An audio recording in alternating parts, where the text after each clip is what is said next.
You know that moment when everything you've built comes crashing down in a single conversation? When 17 years of sacrifice, dedication, and what you thought was perfect parenting gets thrown back in your face by the person you love most in this world. Jennifer Martinez thought she had it all figured out. At 45, she was living proof that single motherhood didn't have to mean settling for less.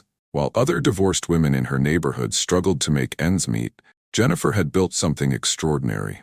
Her daughter Emma wasn't just surviving, she was thriving in ways that made other mothers quietly envious. Picture this. It's a warm Tuesday evening in late July.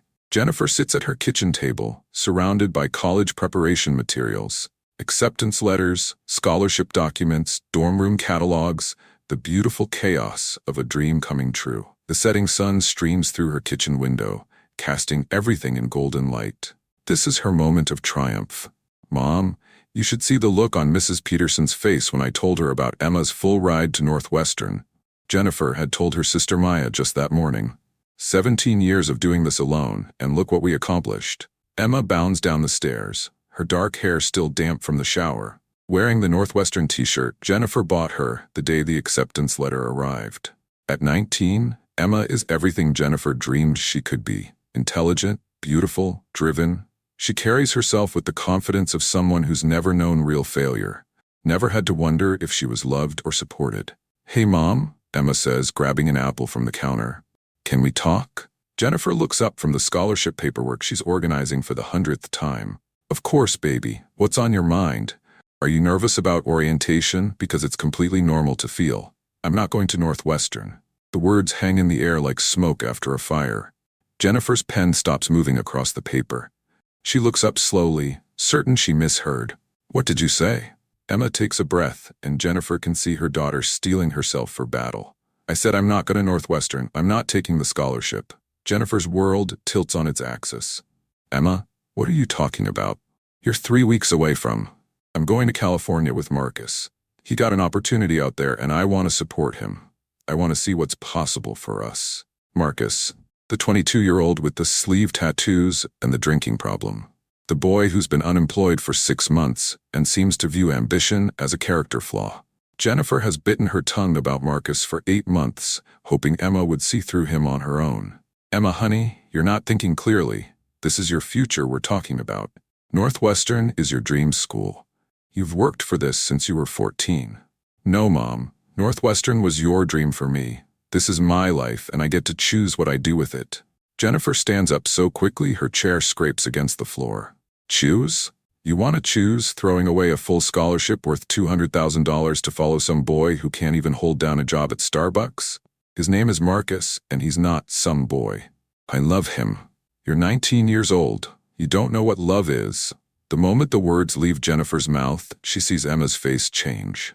The openness shuts down, replaced by the stubborn determination Jennifer knows all too well, because Emma inherited it from her. "There it is," Emma says quietly. "There's what I've been waiting for. You don't trust me. You never have. Every decision I've ever made, you've second-guessed. Every friend I've chosen, you've found fault with.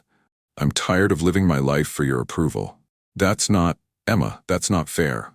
Everything I've done has been for you. When your father left, when Dad left, you decided I was your project, your proof that you could do it all perfectly. Well, guess what?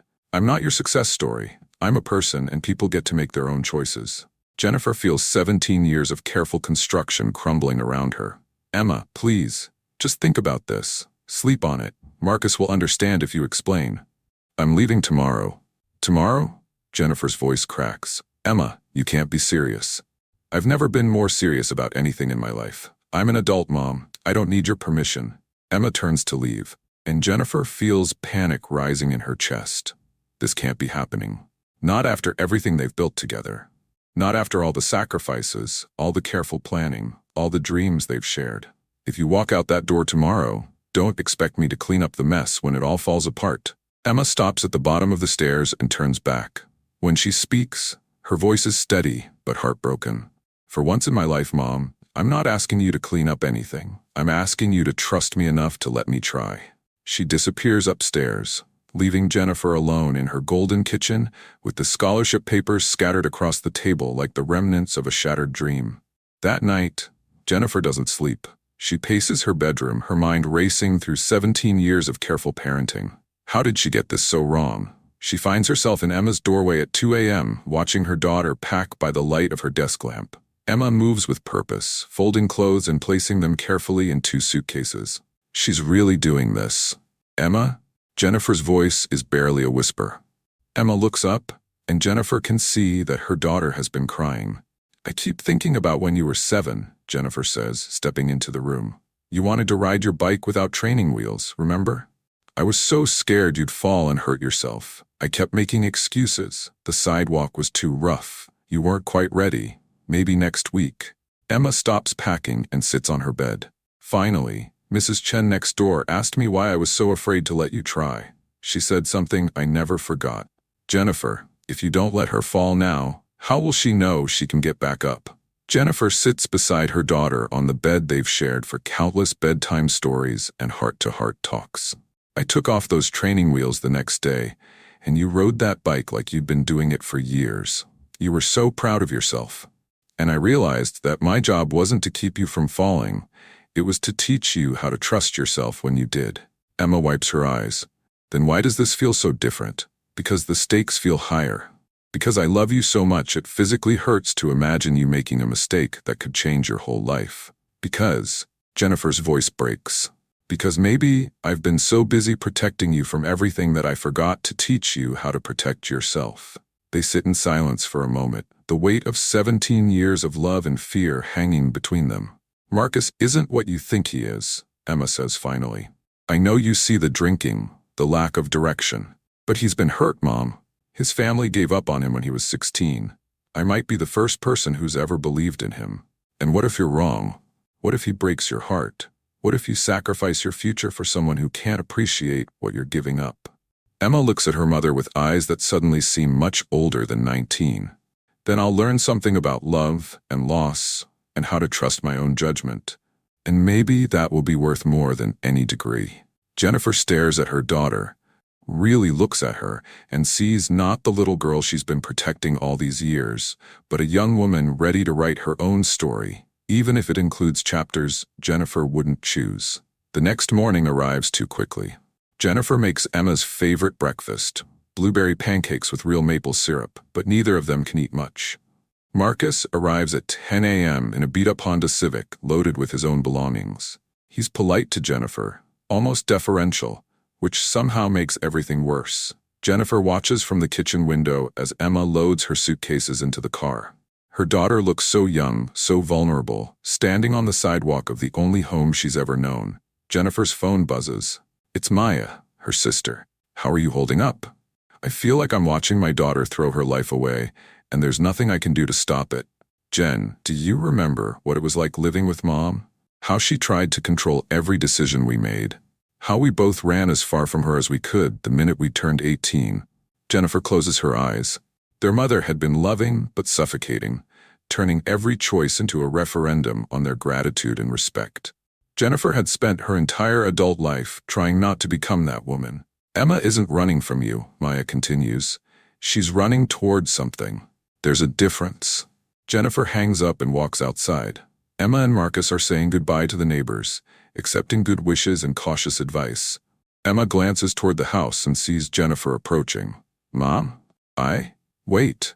Jennifer reaches into her purse and pulls out a folded piece of paper. It's a check.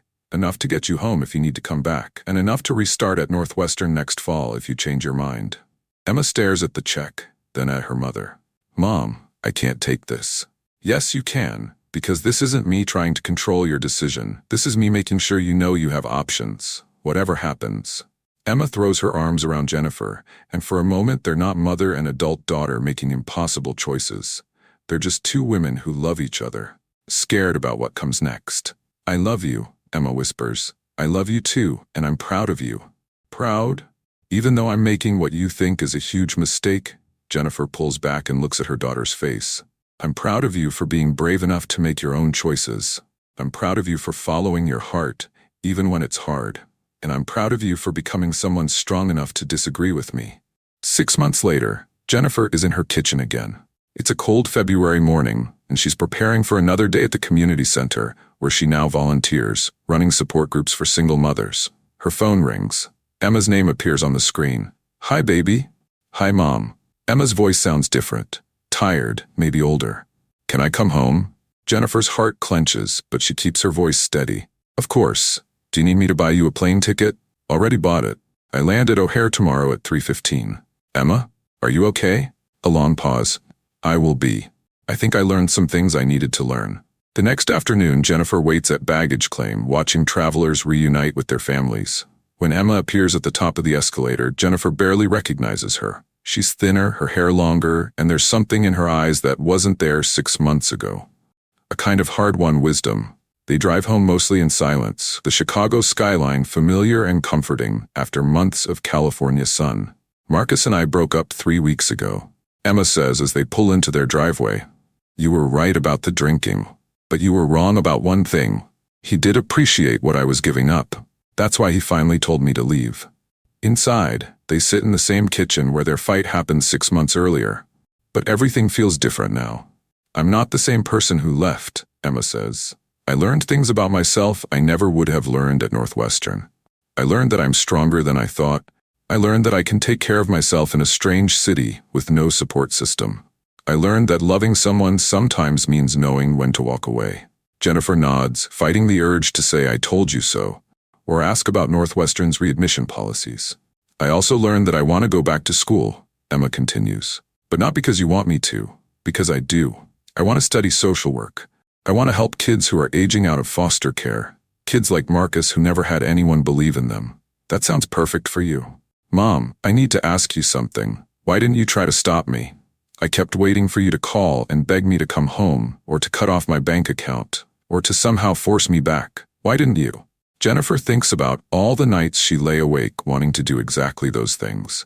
About the phone calls she started to make but never finished. About the college admissions officer she almost contacted to withdraw Emma's acceptance out of spite. "Because your Aunt Maya reminded me of something I'd forgotten. The strongest thing I could do for you wasn't to protect you from making mistakes.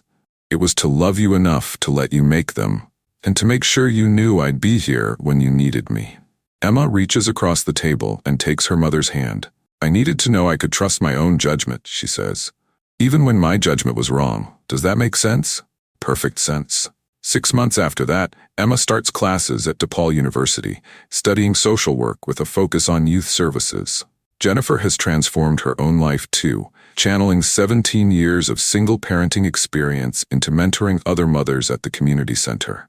The hardest part, Jennifer tells the group of single mothers gathered in the community center meeting room, is learning the difference between protecting your children and preparing them. "I spent so many years trying to create a perfect life for Emma that I forgot to teach her how to handle an imperfect one." A woman named Sandra raises her hand. "But what if they make really bad choices? What if everything you've worked for gets thrown away?"